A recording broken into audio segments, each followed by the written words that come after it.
Enzo, felicitaciones, qué gran trabajo y qué bien está funcionando La Sociedad de la Nieve. Cuando estábamos filmando con mis compañeros siempre nos mirábamos y decíamos, claro, esta peli es especial, esto se sentía especial, las escenas, no sé, lo que pasaba en el set, como que sabías que estabas haciendo una película especial, además conoces la historia y sabes el vínculo emocional que genera la historia. Entonces sí, un poco yo sabía que cuando eso salga a la luz, ese trabajo, además sabiendo cómo es Bayona y la calidad de su trabajo, decís, sí, esto va a ser una buena película. Sí. Desde el principio, ¿tu papel era Numa o podrías haber sido otro de los personajes? Mirá, desconozco porque no me enteré del personaje hasta casi el final del proceso de casting. Después de 7 meses de estar haciendo un casting tras otro, iba teniendo un poquito más de información. Y en un momento tal me entero que el personaje es Numa y a partir de ahí empiezo a trabajar para Numa, también sin saber la importancia de Numa en el relato que Bayona quería hacer. Entonces como que era Numa, pero nada más. Numa es fundamental por su parte en la historia, eh, por el relato que va haciendo él, ¿no? En tus palabras está el narrar la situación Mm, y además sos uno de los momentos más tristes de la película, sin duda. sí. Eh, sí, o sea, a mí me conmueve cada vez que veo la película, cada vez que Numa me conmueve cada vez que veo la película, es como que su historia me conmueve, también está muy bien contado, entonces al final si Bayona pusiera la cámara en cualquiera de ellos y lo relatara desde cualquiera de ellos, esta sensación con Numa yo creo que también aplicaría con cualquiera de ellos porque lo que pasa al final es que empatizás con el personaje y con su historia y con su dolor, y siempre que uno empatiza con el dolor de alguien, se conecta emocionalmente con esa persona. Con Numa tenés la posibilidad de conocerlo un poco más durante la película, entonces te da pie a que lo sientas más cercano todavía y su muerte se sienta como alguien de quien conoces. Pero sí, es un personaje especial, la verdad. ¿Cuál fue el mayor desafío a la hora de enfrentar este rodaje? Hay, por un lado, todo un cambio físico muy impactante. Sí. Yo creo que lo emocional era lo más complejo, siempre es un poco lo más complejo de actuar, porque lo físico y la apariencia y el perder peso y toda esa parte es una parte que si bien es un poco estética, en este caso narra también, no es solamente estético, sino que narra, pero es algo, es como una cosa exterior a vos. Ahora, cuando tenés que trabajar con la emoción y lograr una verdad en esa emoción, en un relato que es tan inverosímil desde tantos puntos de vista, donde es muy difícil poder proyectarte y tener un recorrido tuyo previo para poder ponerte ahí en situación y entender lo que vivieron, era lo más complejo, entender cómo funciona la mente en esas circunstancias, donde tenés a tus amigos muertos ahí, donde vos te sentís que te vas a morir constantemente, donde tenés una sensación de hambre que Nando la describe no como un hambre normal, sino como el hambre de saber que no hay nada para comer, como si el cuerpo supiera que no hay nada más para comer. Y esos elementos para actuarlos son muy complejos, son muy difíciles, entonces es una búsqueda del día a día donde vas descubriendo. Lo bueno del rodaje cronológico es que vas haciendo un poco el viaje con ellos, vas entendiendo paso a paso cómo va evolucionando la situación y por lo tanto cómo emocionalmente me evolucionan también. La película tiene guiños y por supuesto tiene a muchos de los sobrevivientes, en algunos Sí. personajes que aparecen por momentos. ¿Cómo fue el vínculo con ellos? Y es especial porque la historia que estás contando es la historia de ellos. Entonces, cada vez que aparece uno de ellos o al set o a alguna charla o alguna cosa, y es especial porque son recordatorios de que esto pasó, son recordatorios de que esto no es una película nada más, son recordatorios de todas esas cosas que estás contando y la persona que las pasó y que las vivió y que está ahí hablando contigo ya es de otro lugar, ya con un aprendizaje sobre eso espectacular. Se vuelve lindo, al mismo tiempo los bajás como personas, entran a dejar de ser supervivientes y pasan a ser conocidos tuyos y empezás a desarrollar un lindo vínculo. ¿Vos tuviste vínculo con familiares o amigos de Numa? con los hermanos, con la familia de Numa.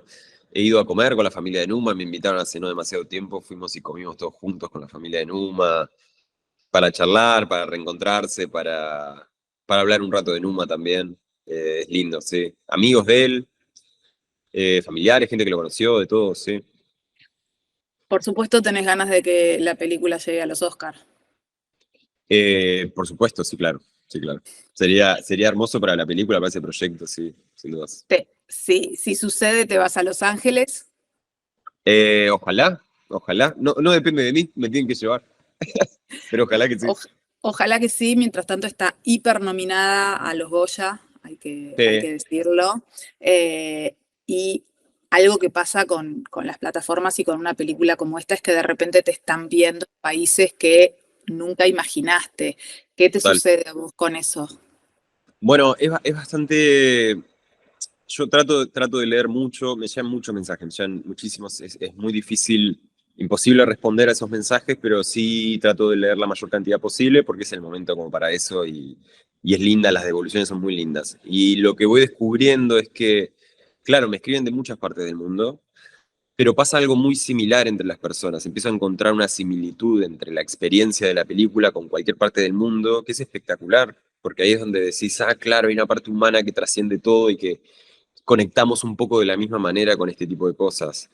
Y es lindo verlo en concreto en un mensaje de alguien de Tailandia y de alguien de Corea y alguien de Estados Unidos. O sea, es infinito, es espectacular. Uno ve la película y los ve realmente en la nieve, adentro del avión, con el alud, encerrados. ¿Cómo eran las condiciones para grabar y para lograr eso? A ver, la diferencia es que en la película uno siente esa soledad y siente ese abandono, pero claro, yo levantaba la vista y claro, uno está del lado opuesto a la película. Entonces yo veo las 200 personas que hay alrededor.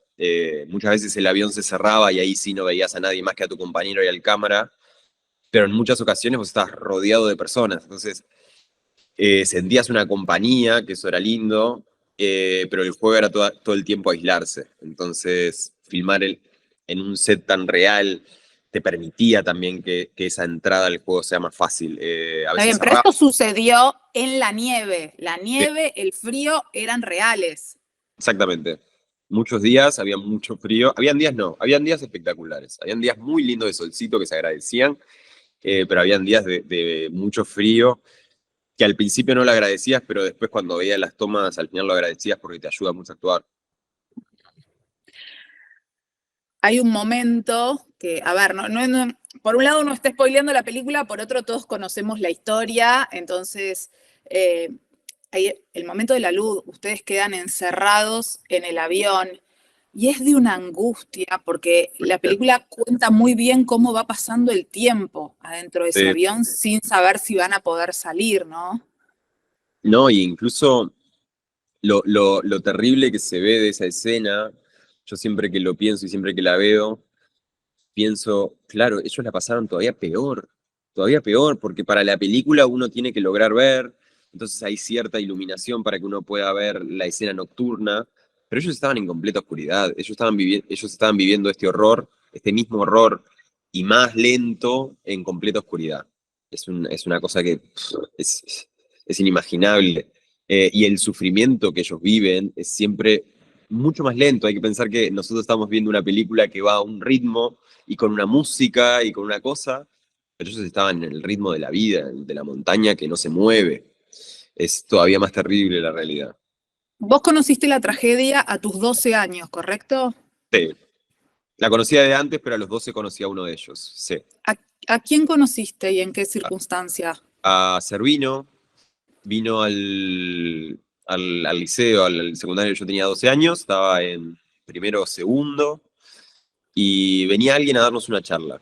Venía alguien a darnos una charla, nos mostraron Viven, la vimos 2 veces, completa, pero claro, para mí era una película a la que no le estaba prestando mucha atención, porque sí, conocía la historia, pero no sé por qué la estoy viendo. Y cuando llegó él y empezó a dar la charla y empezó a decir en primera persona, cuándo mis amigos esto y lo otro, cuándo esto y lo otro, ahí decís, ah, esto es real, esto le pasó a él, y tomás dimensión. Ahí tomé una dimensión de la historia real que a mí me impactó mucho. ¿Y te imaginaste alguna vez que vos ibas a ser parte de una producción como esta, que ibas a contar esta historia? ¿Existía el sueño, por lo menos? Imposible. No, imposible. El sueño existió desde el instante que me llega el primer casting y yo empiezo a ver, esto debe ser para la tragedia de los Andes, esto tiene que ser esta historia. Ahí yo dije, uy, esto no puede ser que se vaya a filmar una película de esto, no lo puedo creer. En esta hay que estar, en esta hay que estar. Es una buena experiencia de ¿Cuál vida. fue el momento más difícil del rodaje en el que dijiste, uy, esto se complica? La avalancha.